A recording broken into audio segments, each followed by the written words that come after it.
नमस्कार, पीएमसी में बहुत बहुत स्वागत है। जैसा कि इस समय हम महान श्री शक्ति योगी महाराज जी की तपस्या का 41वां दिन था और ये 20 मई से प्रारंभ हुआ। 20 मई से लगातार जो है आज 29 जून है और लगभग 40 दिन के बाद महाराज जी जो है अपना पदार्पण माँ गंगा के तट से जो है ऊपर की ओर आए हैं। 41 दिन महाराज जी माँ गंगा के बीचों बीच यहाँ पे जल का भराव इतना ज़्यादा होता है एक समय माँ गंगा का जलस्तर कम होने की वजह से महाराज जी वहाँ बैठे 41 दिन की जो है तपस्या सूर्य की उपासना की और सूर्य की उपासना के बाद जो है महाराज जी का अंतिम दिन से महाराज जी ऊपर आए हैं। अन्यथा आप समझिए कि सूर्य उदय होने के बाद सूर्योदय तक महाराज जी और वहाँ पर पूजा अर्चना सूर्य की उपासना करते थे। निर्जला एक तरह से करिए जैसे हम लोग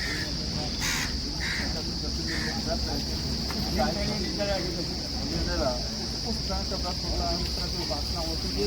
आम जब महाराज जी आम व्यक्ति के लिए कहीं बहुत ही मुश्किल का काम है, लेकिन महाराज जी ने जो है एक कठिन तपस्या समापन हुआ है। महाराज जी के साथ हम लोग थोड़ा सा चाहेंगे महाराज जी तपस्या करने का क्या उद्देश्य था और आपने इतना बड़ा जो है सबकी बात नहीं है, लेकिन महाराज जी ने जो है मानव जो है इतनी बड़ी तपस्या महाराज जी का तपस्या का हमारा मूल था विश्व जन कल्याण है और मेरा सनातन धर्म के लोगों को ये संदेश जाए कि साधु महात्माओं संतों का काम तपस्या करना है। तपस्या के ही माध्यम से देश की रक्षा की जा सकती है और जन कल्याण किया जा सकता है।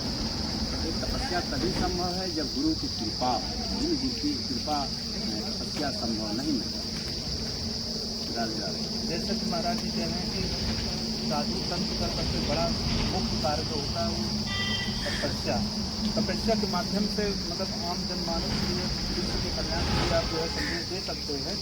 लेकिन महाराज जी भीषण गर्मी जैसे आपने कहा कि मानते हैं कि साधु संत का यही कार्य है, लेकिन आपने भीषण गर्मी में 40 दिन की तपस्या की सूर्य की उपासना की। क्या आप कभी उस समय विचलित हुए या कभी आपको ऐसा पल आया जिसमें आपको असहज महसूस किए? कहीं ना कहीं ईश्वर की कृपा थी, ईश्वर आपके साथ थे, माँ गंगा का आशीर्वाद था और आपके गुरु का आशीर्वाद था। उन सब के माध्यम से आपने जो है मतलब सूर्य की उपासना पूर्ण की। तो कभी कैसा महसूस किए हो? क्योंकि ये मानव जीवन के लिए व्यक्ति का जीवन होता है, इतना सब चलता फिरता सब कुछ हो जाए किसी ने देखा है और आपको आग में बैठ के मिले, आपको आग में 45 दिन तक लगातार बैठे और हम उस समय बैठे जब आम जनमानस को 1 घंटे के लिए अगर 10 मिनट के लिए अगर बालू में रेत में खड़ा कर दिया जाए तो मुश्किल होता है। लेकिन आपने 12-13 घंटा की बचते हैं फिर आप शाम को 7 बजे तक क्या कहेंगे? कृपा होता है, परमात्मा की कृपा होता है तो कोई दुख नहीं समझ में आता है। उनकी कृपा हो तो सारा दुख छाया बदल जाता है, नहीं महसूस होता है कि नहीं हम दुख में बैठे। ऐसा हुआ है, कभी हमें नहीं लगा कि मैं इतने प्रचंड धूप में तपस्या के लिए बैठा हूँ। 40 दिन सब की क्रिया मुझे समझ नहीं मिला है। ये सब भगवान और गुरु की कृपा से ही और सत्यवासियों के सहयोग से संभव हुआ है। जैसे कि महाराज जी अब कहते हैं कि 24 घंटे का समय होता था और आपका जो है साधना में लगभग 11 से 12 घंटे कह लीजिए सूर्य उदय से सूर्यास्त तक। आप कितने घंटे 24 घंटे के दौरान कितने घंटे आप सोते थे या विश्राम करते थे या तो पूजा और मतलब तपस्या करते समय आप जो है नींद की भी मतलब कुछ टाइप का हो जाता है? तपस्या समय में कोई नींद नहीं आता था। 12-12.5 घंटा मैं कंटिन्यू सूर्य उदय से लेकर के सूर्यास्त तक मैं तपस्या करता था। इसके बाद भक्त लोग आते थे मिलना जुलना, 4 घंटा करीब हम जो है कि विश्राम करते हैं।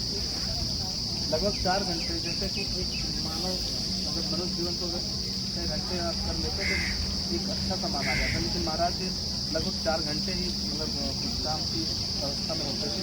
बाकी अन्य समय जो है अपने उद्देश्य में विश्व कल्याण के लिए अच्छी रहती है।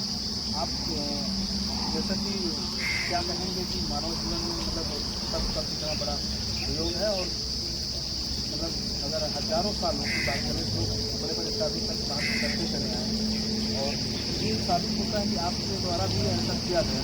वर्तमान समय में भी ऐसे बहुत सारे महापुरुष पड़े ऐसे हैं, महापुरुष तमाम हैं। इसी संत माई से ही तपस्याओं से ये हमारा देश टिका हुआ है।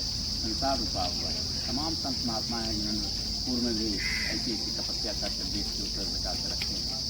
और मैं इतना भी चाहूँगा कि आगे भी चलकर तमाम संत महात्मा इसी तरीके से तपस्या करें जिससे जन कल्याण हो सके और हमारे देश का रक्षा हो सके। बहुत बहुत धन्यवाद। कल का क्या कार्यक्रम है? कल पूज्य गुरुदेव भगवान की कृपा से विशाल भंडारे के आयोजन किया गया है कि सभी हमारे जितने भक्त हमारे वाद सुनते हैं इस भंडारे में शामिल होकर प्रसाद पाएँ। उनके